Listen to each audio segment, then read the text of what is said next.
Features are available in Windows, या कभी explore किया है चीज़ों को? Okay, one question is also there कि एंटीवायरस इंस्टॉल करना जरूरी है, it's a compulsory or not? No. No. So अगर नहीं है तो why why is the reason?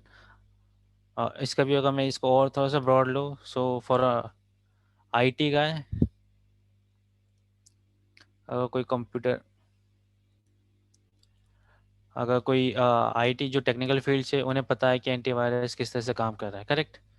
But for दो particular persons who are not from IT, non IT background, so उनको के लिए अगर वो लोग, जैसे हमारा मैनेजमेंट का काम है या बिजनेस रिलेटेड है या एचआर डिपार्टमेंट्स हो गए, ओके, तो उनके लिए क्या एंटीवायरस इंस्टॉल करना सही रहेगा?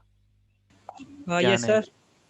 Yes, because they are don't aware about that particular normal things, because उन्हें वो सब बेसिक चीज़ें नहीं पता कि कैसे ऑपरेटिंग सिस्टम काम कर रहा है, या हमारे इंटरनेट के ऊपर एड्स कैसे आ रहे हैं, तो उसके थ्रू कैसे कोई मालवेयर इंस्टॉल हो सकता है या ट्रोजन सॉर्स इंस्टॉल हो सकता है। तो वो चीज़ें जो नॉन आईटी बैकग्राउंड से उन्हें नहीं पता है। हम एज एन आईटी बैकग्राउंड से हमने कंप्यूटर के बारे में पढ़ा है, कंप्यूटर की नॉलेज है, तो हम जानते हैं कि आई एंटीवायरस उस तरीके से काम नहीं करता। मेनली अगर जो एचपी के लैपटॉप्स हो गए, हमारे लेनोवो के लैपटॉप्स हैं, जो इनिशियली जब भी हम लोग नया खरीदते तो बाय डिफ़ॉल्ट ही वो मैकेफे का दे देते, करेक्ट? और या तो कैस्परस्काई का दे देंगे, कुछ एंटीवायरस इंस्टॉल करो बाय डिफ़ॉल्ट आता है, And तो वो, हाँ, Avast. एवास्ट भी दे देते, एवास्ट में भी है फायरवॉल, सॉरी एंटीवायरस। तो ये ज़रूरी नहीं है, मैंने आज तक कभी एंटीवायरस नहीं यूज़ किया, बिकॉज मुझे पता है कि विंडो डिफेंडर एक्चुअली कैसे काम कर रहा है, करेक्ट? अब इसमें एक मैंने टर्म लिया विंडो डिफेंडर। अब ये विंडो डिफेंडर क्या है कि एक्चुअली पूरा मेरे सिस्टम को स्कैन करता है, फाइल्स कुछ स्कैन करेगा और चेक करे कोई वायरस एंटीवायरस तो रखा नहीं है, करेक्ट? वही सेम काम ये एंटीवायरस भी करते। मैकेफ हो गया, कैस्पस का है, अवास्ट है, इंडिया का जो सबसे ज़्यादा यूज़ होने वाला है वो क्यूकिल है, करेक्ट? क्यूकिल का मोबाइल वर्जन भी आता है, सो मोबाइल में भी आप यूज़ कर सकते हो antivirus for your security purpose, correct? So जो नॉन आईटी बैकग्राउंड से, उनके लिए तो मैं कहूँगा सजेशन कि आप अच्छा लीजिए, कोई किल हो गया या बिट डिफेंडर आता है हमारा, जो अच्छे एंटीवायरस है, इंस्टीड ऑफ गोइंग एवास्ट और पर्टिकुलर कैस्पस का है।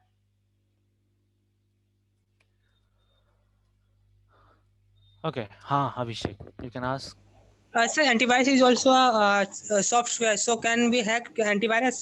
Definitely we can hack, not any issue. We have different even you can see POCs are available to bypass Kaspersky, to bypass antiviruses, जो एक्चुअली हम लोग करते ही है, और वो चीज़ हम प्रैक्टिकल भी देख के करेंगे हमारे आगे आने वाले प्रैक्टिकल में, कि जब हम विंडोज़ 10 को हैक करेंगे तो किस तरह से हम लोग अपना जो वायरस या पेलोड कह लो आप, we will create, and then how we can bypass that particular thing. So we will see in a practical approach, correct?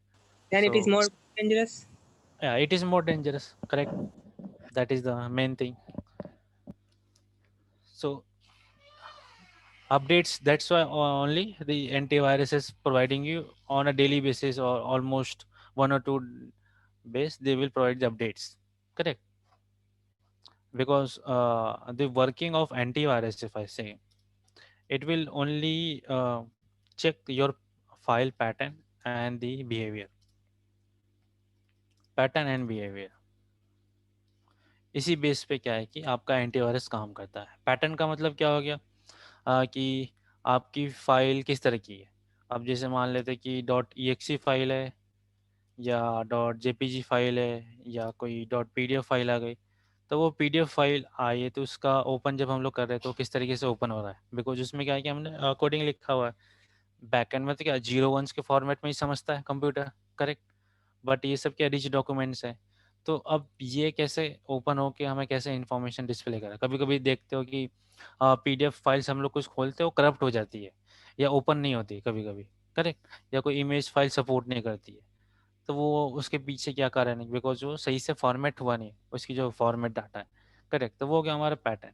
अब बिहेवियर क्या मतलब होगा कि अगर मैंने कोई एप्लीकेशन इंस्टॉल किया तो वो क्या क्या परमिशंस मांग रहा है। करेक्ट। जब भी हम कोई एप्लीकेशन इंस्टॉल करते, एक बार वो फर्स्ट टाइम पे आता है कि हमें ये परमिशन चाहिए, उसके बाद फिर वो कोई एक्स्ट्रा परमिशन चाहिए होती है तो परमिशन के लिए पॉपअप जनरेट करता है, येस या नो हमें करना रहता है। जैसे पब्लिक नेटवर्क में एक्सेस देना है या प्राइवेट नेटवर्क में एक्सेस देना है। करेक्ट। तो उस परमिशन के बाद वो कैसे बिहेव कर रहा है कि कभी कभी क्या होता है कि अगर मेरा यूजेस बढ़ जाए, टास्क मैनेजर में आप देख सकते हैं कि जो मेरा यूटिलाइजेशन है वो बढ़ जाएगा, 100% डिस्क यूजेस होने लगे या मेमोरी 100% हो जाए कभी कभी। तो वो कैसे हो रहा है, तो उसका जो बिहेवियर है वो चेक करता है एंटीवायरस, और उसी बेस के पर्टिकुलर पार्ट पे जो उसके पास डाटाबेस रखा हुआ है। मतलब किसी भी कंपनी का आप ले लो डाटाबेस एंटीवायरस, तो उसके पीछे जो डाटाबेस का कलेक्शन है उसमें से वो मैच करेगा, काइंड ऑफ मैचिंग। अगर मैच करके वो चीज़ मिला तो अलर्ट करके उससे क्या करेगा वो, हमें बता देगा कि हाँ आपके सिस्टम पे एंटीवायरस या कोई वायरस काम कर रहा है, तो आप उसको डिलीट कर दो, या वो फाइल हार्मफुल है आपके सिस्टम के लिए। तो इस तरह का वो पॉपअप देता है।